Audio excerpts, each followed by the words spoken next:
ഇതിൻ്റെ ഒരു അസസ്മെൻ്റ് ആവശ്യമായിരുന്നു.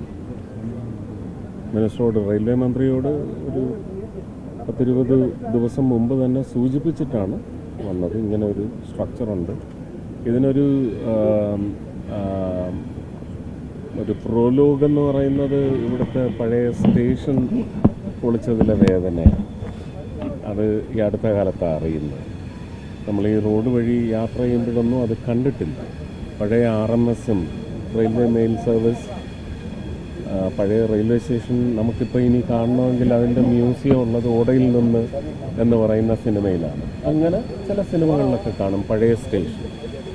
ശരിക്കും ഒരു ഹെറിറ്റേജ് സ്ട്രക്ചറായിരുന്നു അത് ഒരു മ്യൂസിയം പോലെ നമ്മളിന്ന് പുതിയതായി പണിയുന്ന റെയിൽവേ സ്റ്റേഷൻ്റെ ഉള്ളിൽ നിലനിർത്തിയിരുന്നെങ്കിൽ ബ്രിട്ടീഷുകാരുടെ നിർമ്മിതിയായിട്ട് നമുക്കൊരു വലിയൊരു ഹിസ്റ്റോറിക്കൽ സ്ട്രക്ചറായിട്ട് കൊല്ലത്തിന് ഒരു വലിയൊരു ആർട്ടിഫാക്റ്റ് നമുക്കത് ഡിമോളിഷൻ നടത്തിയതുകൊണ്ട് നഷ്ടപ്പെട്ടു എന്നാണ് ഞാൻ വിചാരിക്കുന്നത്.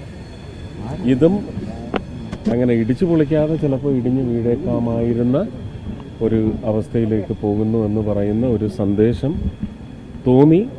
അതിന് മാതൃഭൂമിയിൽ ഇവിടുത്തെ ലേഖകൻ ഒരു റിപ്പോർട്ട് പത്രത്തിൽ വന്നത് ഇന്നസെൻ്റ് എൻ്റെ സഹപാഠിയാണ് എന്നെ അറിയിച്ചത്.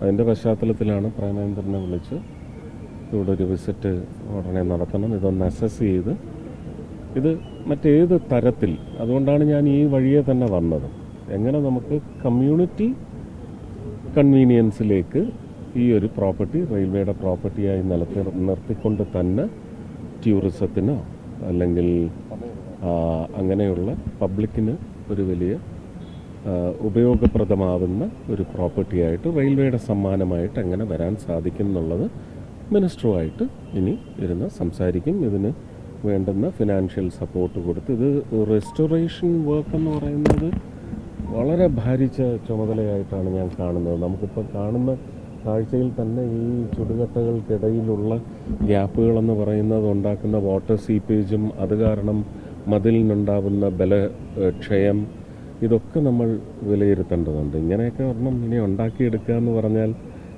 വലിയ അസാധ്യമായിട്ടുള്ള കാര്യമാണ്. അപ്പോൾ നിലനിൽക്കുന്ന ഒരു സ്ട്രക്ചർ അത് ശക്തമായി നിലനിർത്തുക, അതിൻ്റെ ഉപയോഗം ജനങ്ങൾക്കുണ്ടാവുക എന്ന് പറയുന്ന തത്വത്തിൽ നിന്നുകൊണ്ട് മാത്രം ചെയ്യാവുന്നതിൻ്റെ പരമാവധി ചെയ്യും. ടൂറിസം ഡിപ്പാർട്ട്മെൻറ്റ് എന്തെങ്കിലും നേരിട്ട് ചെയ്യാനുണ്ടെങ്കിൽ അടുത്ത വർഷത്തെ സ്വദേശ് ദർശനിലോ അല്ലെങ്കിൽ പ്രസാദ് സ്കീമിലോ എടുത്തിട്ട് കൾച്ചർ ഡിപ്പാർട്ട്മെൻറ്റിൻ്റെ എല്ലാം ഫണ്ടിങ് കൊണ്ടുവന്ന് എന്താ ചെയ്യാൻ പറ്റുന്നതെന്ന് നോക്കണം. ആദ്യം റെയിൽവേ മിനിസ്റ്ററുടെ ഒരു ഇംഗിതമറിയണം, അദ്ദേഹത്തിൻ്റെ സമ്മതം വാങ്ങണം.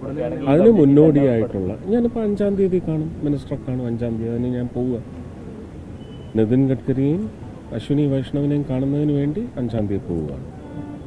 കേരളത്തിൽ ഇത് മാത്രമാണോ അതോ മറ്റുള്ള? ഇല്ല, ഫോറൻസിക് ലാബിൻ്റെത് ഇപ്പോൾ തൃശ്ശൂരിന് വേണ്ടി പറഞ്ഞിരുന്നത് കേരള സ്റ്റേറ്റിന് തൃശ്ശൂർ തരാൻ സ്ഥലമില്ല എന്നറിയിച്ചതിൻ്റെ പശ്ചാത്തലത്തിൽ തിരുവനന്തപുരത്ത് അത് പോകുമെന്ന് വന്നപ്പോൾ, തിരുവനന്തപുരവും എൻ്റെ രാജ്യമായതുകൊണ്ട് എനിക്കത് എതിർക്കാൻ വയ്യ, അത് തിരുവനന്തപുരത്ത് വരും. പക്ഷേ തൃശ്ശൂർക്ക് ഇനി ആവശ്യപ്പെടുന്നത് 25 ഏക്കർ ലാൻഡാണ്. അവിടെ വലിയൊരു പ്രോജക്റ്റ് വരും. സർക്കാർ എടുത്ത്, അതാണ് ഈ ഫെഡറൽ സ്ട്രക്ചറിൽ അങ്ങനെയാണ് അതിൻ്റെ വ്യവസ്ഥ. അത് എടുത്തു തരാം. താല്പര്യം കാണിക്കാൻ സർക്കാർ തയ്യാറാവുന്നില്ല. അല്ല, അങ്ങനെയല്ല, എന്തോ ഒരു രാഷ്ട്രീയം ഉണ്ടാവണം, അല്ലെങ്കിൽ തൃശ്ശൂരിനോട് എന്തിനായി ഒരു വൈരാഗ്യം അല്ലേ? അത് വ്യക്തമാക്കിയാൽ മതി തൃശ്ശൂരിലെ ജനങ്ങളോട്. എല്ലാവർക്കും അവകാശങ്ങളില്ലേ? ആലപ്പുഴയ്ക്ക് അവരുടെ അവകാശമുണ്ട്, തിരുവനന്തപുരത്തിന് അവരുടെ അവകാശമുണ്ട്, കേരളത്തിൻ്റെ അവകാശങ്ങളുണ്ട്. അത് സാധ്യമാക്കുന്ന ഭരണ മനസ്ഥിതി വരണം. പ്രാദേശികത എന്ന് പറയുന്നത് നമ്മൾ ചിന്തിക്കേണ്ടതല്ല, പ്രവർത്തനത്തിൽ വരുന്നത് എല്ലാവർക്കും. സബ്കാ സാത്ത്, സബ്കാ പ്രയാസ്, സബ്കാ വിശ്വാസ് എന്ന് പറയുന്ന സബ്കായിൽ ഈ പ്രദേശങ്ങളെല്ലാം പെടണം. വികസനത്തിൻ്റെ കാര്യത്തിൽ കീഴ്പ്പെട്ട് കിടക്കുന്ന പ്രദേശങ്ങളെ ഉയർത്തിക്കൊണ്ടുവരേണ്ടതും വികസനത്തിൻ്റെ ഉദ്ദേശമാകണ്ടേ? അല്ല, അങ്ങനെ പറയാനൊക്കത്തില്ല. വേർതിരിവ് നമ്മൾ ഇല്ലാതാക്കും. ലോക്കൽ ബോഡി ഇലക്ഷനിൽ വലിയൊരു നേട്ടം സംസ്ഥാനത്ത് NDAക്ക് ഉണ്ടായിട്ടുണ്ട്. അങ്ങയുടെ ജില്ലയാണ് കൊല്ലം. നിയമസഭാ തെരഞ്ഞെടുപ്പിലേക്കൊക്കെ കടക്കുകയാണ്. വലിയ പ്രതീക്ഷ വയ്ക്കുന്നുണ്ട് ഇത്തവണ. പ്രതീക്ഷയല്ല, പ്രാർത്ഥനയാണ്. ജനങ്ങളോട് പ്രാർത്ഥനയാണ്. ഒരു ഡബിൾ എഞ്ചിൻ സർക്കാരിൻ്റെ ഗുണം ഏതൊക്കെ സംസ്ഥാനങ്ങൾക്ക് ലഭിച്ചു. തമിഴ്നാടിനെ ഞാൻ അതിൽ നിന്ന് മാറ്റി നിർത്തും കേട്ടോ. അവർക്ക് അവിടെ ഡബിൾ എഞ്ചിൻ സർക്കാർ ഇല്ലാത്ത അവസ്ഥയിലും അവർ ഡബിൾ എഞ്ചിൻ സർക്കാരിനെ പോലെയാണ് പ്രവർത്തിക്കുന്നത്. തമിഴന്മാർക്ക് കിട്ടേണ്ടതെല്ലാം അവരേത് ശത്രു ഭരിച്ചാലും കേന്ദ്രത്തിൽ നിന്ന് കൊണ്ടുവന്ന് ജനങ്ങൾക്ക് സാധ്യമാക്കി കൊടുക്കുന്നുണ്ട്.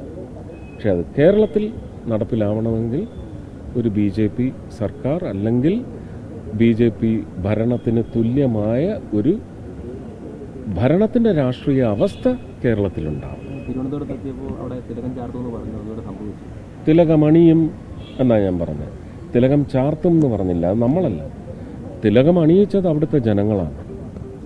ആ മൈൻഡ് സെറ്റാണ് ഇനി നിയമസഭയിൽ അത്യാവശ്യമുണ്ടാവേണ്ടത്. ഞാൻ വിഷയങ്ങളെക്കുറിച്ചൊന്നും പറയുന്നില്ല. പാലക്കാട്ടെ വിഷയമായാലും പത്തനംതിട്ടയിലെ വിഷയമായാലും വിഷയം ഞാൻ പറയുന്നില്ല. ഇതൊന്നും ഒരു കാരണമാക്കരുത്, പക്ഷേ ഇതൊരു പാഠമാക്കണം. കേരളത്തിൽ ഞാൻ പറയില്ല എന്നാ ഞാൻ. അത് പറയേണ്ട ആൾക്കാരുണ്ട്, അവർ പറഞ്ഞിട്ടുണ്ട്. അത് ഫലവത്തായി നമുക്ക് ഫലത്തിൽ വന്നു. പക്ഷേ ഫലവത്തായി അത് ഫലത്തിൽ വന്നെങ്കിൽ അതിൻ്റെ ലഭ്യതകളെന്ത്, നമുക്ക് എന്താണോ ജനങ്ങൾ വെറുത്തത് അതിനൊരു മറുരചന നമ്മൾ എന്താണ് നടത്തുന്നത്, അതാണ് പ്രധാനം. കൊല്ലം റെയിൽവേ സ്റ്റേഷന്റെ വികസനത്തോട് ആനുപാതികമായിട്ട് നഗരത്തിന്റെ മുഖച്ഛായ മാറും എന്ന് പറയാൻ ഇപ്പോൾ എനിക്ക് സാധിക്കില്ല. ഞാൻ 2014 യേശുദാസ് വില്യൻ നമ്മുടെ സിനിമയുടെ ആളാണ്. വെള്ളി നക്ഷത്രത്തിൻ്റെ സ്ഥാപക ജേർണലിസ്റ്റാണ് അല്ലേ? ആ, അതിനു മുമ്പ് കലാകുമതി. ഈ കാര്യം അല്ല, അപ്പോൾ മുഖച്ഛായ അതൊന്ന് ഞാൻ പറഞ്ഞോട്ടെ.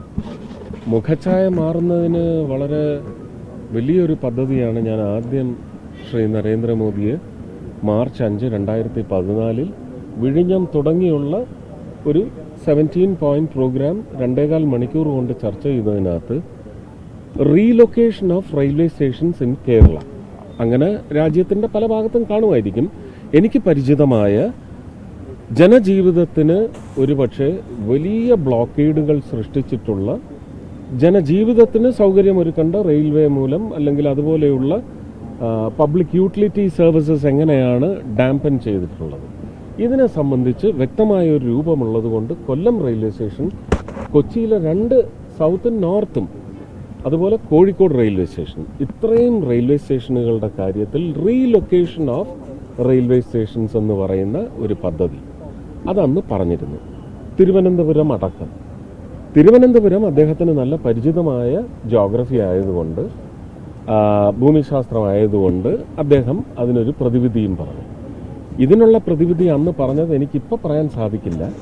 കാരണം 6 മാസങ്ങൾക്ക് മുമ്പ് റെയിൽവേ മന്ത്രിയുമായിട്ട് ഈ വിഷയം മാപ്പ് വെച്ച് ഡിസ്കസ് ചെയ്ത് ഉദ്യോഗസ്ഥർ അങ്ങനൊരു പ്രശ്നമില്ല എന്ന് പറഞ്ഞെടുത്ത് എൻ്റെ പക്ഷം ചാരി റെയിൽവേ മിനിസ്റ്റർ പറഞ്ഞു ഇല്ല, അങ്ങനൊരു പ്രശ്നമുണ്ട്, ഇത് ചിന്തിക്കേണ്ട കാര്യമാണെന്ന് പറഞ്ഞു. പക്ഷേ ഇപ്പോൾ നമ്മൾ ബിൽഡ് ചെയ്യുന്ന കാര്യങ്ങളെല്ലാം ജനജീവിതത്തിൻ്റെ ഭാഗമാവും, പട്ടണത്തിൻ്റെ ഭാഗമാവാം.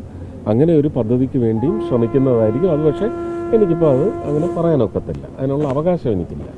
പക്ഷേ ഒരു നേഷൻ ഡിസൈൻ ചെയ്യുക, അടുത്ത തലമുറയ്ക്ക് വേണ്ടി അല്ലെങ്കിൽ വരും തലമുറകൾക്ക് വേണ്ടി 50 വർഷത്തിനപ്പുറം ഈ പട്ടണം എങ്ങനെയാണ് നമ്മൾ പ്രസൻറ്റ് ചെയ്യാൻ പോകുന്നത് എന്ന് പറയുന്ന ഡിസൈനിങ്ങിൽ വരുമ്പോൾ എനിക്കൊരു എൻ്റെ മനസ്സിലൊരു കൽപ്പനയുണ്ടാവും. ആ കൽപ്പന അതിനുള്ള വഴിയൊരുങ്ങുമോ എന്ന് തീർച്ചയായിട്ടും പരിശ്രമിക്കും. ഈ മറ്റൊരു കാര്യം, കഴിഞ്ഞ ദിവസം വെള്ളാപ്പള്ളി ഒരു മാധ്യമപ്രവർത്തകനെ let us not please sway away from the subject. I'm focused on this. Please. ഒന്നുമില്ല, അങ്ങനെ വിളിക്കുന്നത് ശരിയാണ്. പ്രേമചന്ദ്രൻ സാറിന് എന്തെങ്കിലും പറയാനുണ്ടോ എന്ന് ചോദിക്കുക. അല്ല, ഞാൻ ഇന്നിപ്പം റെയിൽവേ സ്റ്റേഷൻ്റെ ഡെവലപ്മെൻറ്റ് വർക്ക് മുഴുവൻ അനലൈസ് ചെയ്യാണ്. അതിനുള്ള ഉദ്യോഗസ്ഥർ ചെന്നൈയിൽ നിന്നും മധുരയിൽ നിന്നും ട്രിവാൻഡ്രത്തു നിന്നും ഒക്കെ വന്നിട്ടുണ്ട്, കൊച്ചിയിൽ നിന്നും വന്നിട്ടുണ്ട്. അവരുമായിട്ട് ഇതിൻ്റെ ഡെവലപ്മെൻറ്റ് പ്രോഗ്രസ് എന്താണ് ലാക്സിറ്റീസ്, ഇത് മുഴുവൻ കണക്കെടുപ്പ് നടത്തി അതും റെയിൽവേ മിനിസ്റ്റർക്ക് സമ്മാനിച്ചുകൊണ്ട് 2026 ഡിസംബർ എന്ന് പറയുന്ന ടാർഗറ്റ് ടൈം നമ്മൾ റെസ്പെക്റ്റ് ചെയ്യുമോ ഇല്ലയോ, ഇല്ലെങ്കിൽ അത് നിർബന്ധിതമാക്കുന്ന നീക്കത്തിലേക്ക് പോകാൻ വേണ്ടിയുള്ള വിലയിരുത്തലിന് കൂടിയാണ് ഇന്ന് വന്നിരിക്കുന്നത്. നിങ്ങൾക്കെല്ലാം സന്തോഷമാവുന്ന അല്ലെങ്കിൽ നിങ്ങൾക്കെല്ലാം ദുഃഖം പകർന്നു നൽകിയ എൻ്റെയൊക്കെ ഒരു കോളേജ് കാലഘട്ടം എന്ന് പറയുന്ന ഞങ്ങളുടെ കൽപ്പനകൾക്ക് ചിറക് മുളയ്ക്കാൻ പ്ലാറ്റ്ഫോം ഒരുക്കിയ ഒരു സ്ഥാപനം ഇവിടെ ഉണ്ടായിരുന്നു. അതിന്ന് അപ്രത്യക്ഷമായിട്ടുണ്ട്. അത് തിരിച്ചു കൊണ്ടുവരുന്നതിന് പോലും ഈ ഒരു പരിസരം എന്ന് പറയുന്ന ഒരു കാരണമാകണമെന്ന് ഞാൻ ആഗ്രഹിക്കുന്നുണ്ട്. അതിൻ്റെയും കൂടെ ഭാഗമായിട്ടാണ് വന്നത്. ഈ multi level car park MLCP അതിനെ സംബന്ധിച്ച് അതിൻ്റെ പണി ഏതാണ്ട് പൂർത്തിയായിട്ടുണ്ട്. 15 മകരസംക്രാന്തി കഴിഞ്ഞ് ഏത് ദിവസവും നമുക്ക് ഉദ്ഘാടനം ചെയ്യാൻ പാകത്തിൽ മന്ത്രിയുമായി സംസാരിച്ച് കേന്ദ്ര ക്യാബിനറ്റ് മന്ത്രി ശ്രീ അശ്വിനി വൈഷ്ണവുമായി സംസാരിച്ച് അത് തുറന്നു കൊടുക്കുന്നതിനുള്ള വ്യവസ്ഥ ചെയ്യുന്നതായിരിക്കും. അത് റെയിൽവേ അറിയിപ്പ് പുറപ്പെടുവിക്കും.